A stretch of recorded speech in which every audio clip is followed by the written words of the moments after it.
On a vu donc l'art externe de Kyokushinkai, force physique et agressivité, violence. D'accord ? Et on a vu dans l'art interne, vivacité, relaxation et gestion du stress. D'accord ? Donc moi j'étais parti plutôt sur une vision un peu bien séparée.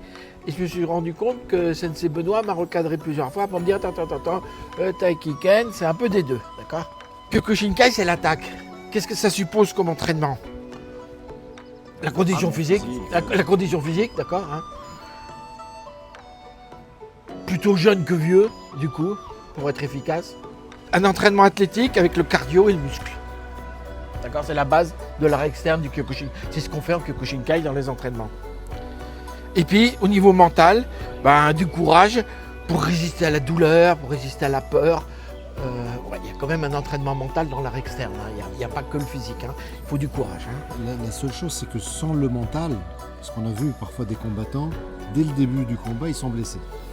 Donc déjà, automatiquement, ça va impacter le mental. On se dit, est-ce que je vais aller jusqu'au bout ? Et c'est là où le Kyoku, je trouve, qui est formidable dans son esprit guerrier, en fait, c'est cette valeur guerrier, c'est cet esprit guerrier, il va aller jusqu'au bout. Voilà. Et parfois, il peut remporter le combat. Et c'est là, et c'est ça le véritable Kyoku pour moi. C'est ça le véritable Kyoku. Donc l'aspect mental, nous dit Sensei Benoît, super important, il n'y a pas que le physique. Hein, d'accord ? En Taikiken, en mental, nous on est plutôt orienté sur la défense. On voit bien les combats de Taikiken, il y a beaucoup de défense, etc. Alors qu'est-ce que ça implique ça en combat ? L'objectif, c'est véritablement de pouvoir, oui, on a parlé de l'absorption, du mukaite, du sashite, donc d'appliquer les principes du Taikiken, mais dans l'objectif que chaque défense devienne attaque ou chaque attaque peut devenir défense. Du moment que je suis en contact avec l'adversaire, si je suis en mode défense, ça va devenir attaque. Si c'est moi qui attaque et que l'adversaire, à un moment donné, arrive à prendre un avantage sur moi, ça doit pouvoir se transformer en défense. Pourquoi l'art externe, il est basé sur l'attaque ? Pourquoi l'art interne, il est plutôt basé sur la défense ? Parce que, comme vous avez pu le dire tout à l'heure, l'agressivité, la puissance, on va essayer de exactement, oui, c'est ça. Parce que l'attaque nécessite des qualités physiques, tout simplement. Donc du coup, si on n'est plus bon dans l'attaque, si on veut tenir tête à l'autre, il n'y a plus que la défense qui reste. Aujourd'hui, dans la self-défense du Taikiken, effectivement, on veut se protéger et moi je parle se préserver. Ça veut dire quoi ? Ça veut dire que mon corps, il peut encaisser. Mais moi, j'ai pas envie d'encaisser autant de coups. Et c'est ça l'objectif, ça veut dire que dans le combat de Kyoku, où on va être là davantage sur un renforcement physique, à se dire ouais je peux encaisser, moi je peux encaisser, mais j'ai pas envie de le faire tout le temps. Et puis des fois tu peux pas aussi, face à un jeune costaud. Et des fois on peut pas. Donc c'est cette orientation de se préserver où là le Taikiken peut être complètement complémentaire à la pratique du Kyokushin. Donc on avait dit que pour le Kyokushinkai, l'art externe, la qualité c'était plutôt le courage. On serre les dents et on essaie pour détruire l'autre. Et ça va être quoi en Taikiken, la qualité mentale? Vous la qualifierez comment ça? Toi, David? Je dirais le calme. Être posé, en fait, le calme interne. Et en fait, ça rejoint une phrase de Wang Sangsai qui était le maître de Sawai Sensei lorsqu'il lui a appris le Wing Chun, où il dit le calme dans le mouvement dans le calme. Alors après, sans faire trop de philosophie, l'objectif c'est quoi? C'est que malgré la tempête qui va arriver, quelqu'un de costaud, il va essayer de me briser.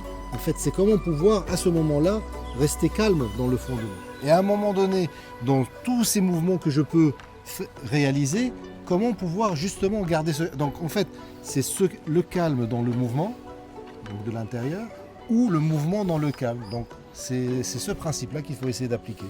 Si jamais je reçois ou si jamais j'attaque. Donc pour résumer, moi j'avais marqué sur ma petite fiche de préparation, donc l'objectif de l'art externe, c'est détruire l'adversaire. On est là en face à lui, il y en a un de trop sur le tatami, on veut le détruire. Faut appeler un chat, les gars. Et l'entraînement, c'est quoi? C'est être au top physique, plus un travail technique sur les attaques et les enchaînements, de façon à être le plus efficace possible, comme Kurbanov dans ses Ushiro Mawashigeri. Mais nous, en Taikiken, on est complètement dans l'opposition. Et qu'est-ce qu'on recherche? Moi j'ai marqué, le Taikiken nous propose la découverte d'une réaction juste, instinctive et spontanée. Voilà.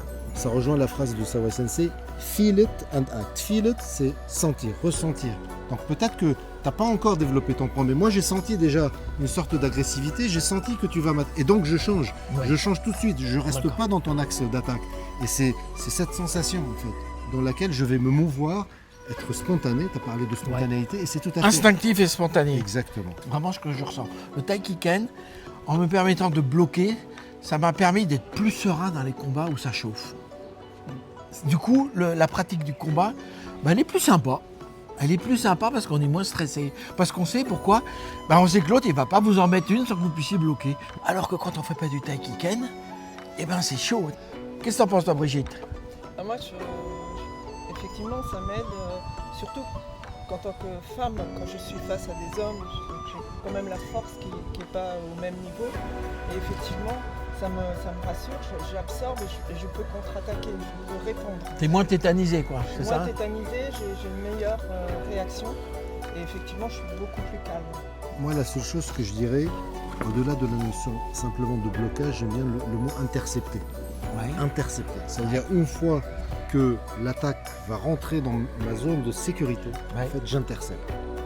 Merci à tous. Os